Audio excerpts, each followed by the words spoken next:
Amigas y amigos, pues hoy vamos a hablar de un tema bien interesante.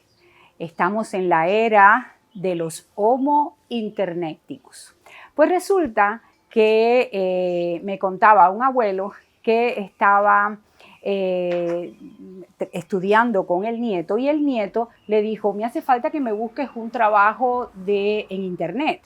Y él le dijo: sí, está bien, yo te busco el trabajo en internet, pero es muy bueno que tú razones, que tú pongas en el trabajo tus propios pensamientos. La vida no puede ser un copiar y pegar. Y el nieto le dijo: ay, abuelo, realmente yo necesito hacer esto. Él dijo: sí, pero somos Homo sapiens. Y él le dijo: sí, está bien, seremos Homo sapiens, pero hoy somos Homo internéticos. Un momento con Patricia. Ya quisiéramos nosotros, que somos más inmigrantes de la tecnología, ya quisiéramos nosotros poder tener la experticidad y el conocimiento que tienen ellos de las redes tecnológicas. Diríamos que estamos en la era de la informática. ¿Qué sería de nosotros en este tiempo de la COVID-19 si no tuviéramos la tecnología, si no pudiéramos acercarnos a los que queremos en tiempos de aislamiento social? Pero tenemos que tener realmente conocimiento de las grandes paradojas que tienen las tecnologías y que muchos educadores, psicólogos, maestros han apuntado en relación con los posibles riesgos que padecen hoy los homo internéticos. Las tecnologías nos ofrecen unas ciertas paradojas. Diríamos que hoy estamos más enterados, pero no necesariamente estamos más informados y tenemos más conocimiento. Podemos llegar a tener una intoxicación de información.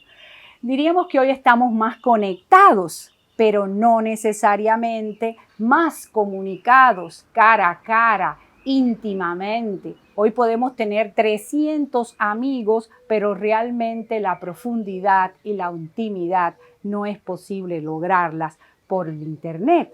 Hoy tenemos más opciones de ocio y distracción, es cierto, pero ojo, nuestros niños y adolescentes están mucho más expuestos a las tecnoadicciones, están más expuestos a la pornografía, a la violencia y por supuesto esta exposición puede tener altos riesgos.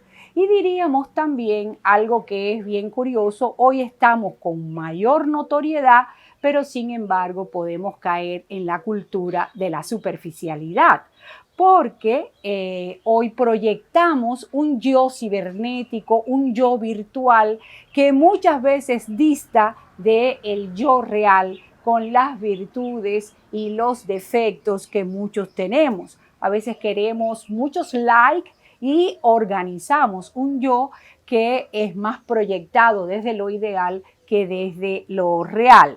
Y por lo tanto podemos consumir imágenes de las personas que no necesariamente responden a su verdadera intimidad.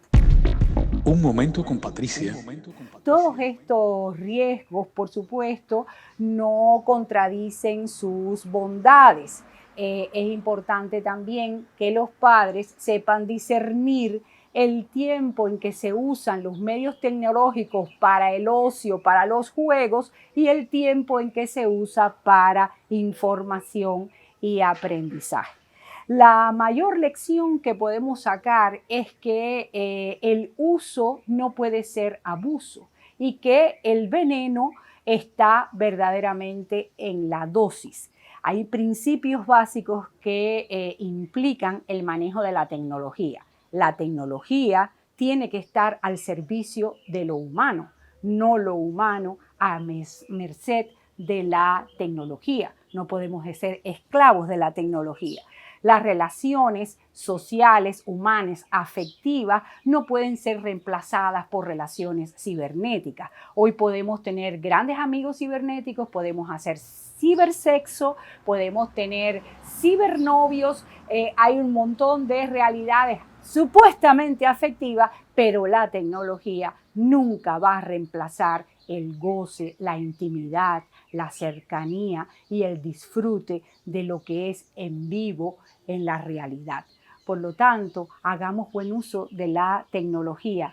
Somos homo internéticos, pero nunca dejamos de ser homo sapiens. Hasta el próximo momento y nos vemos.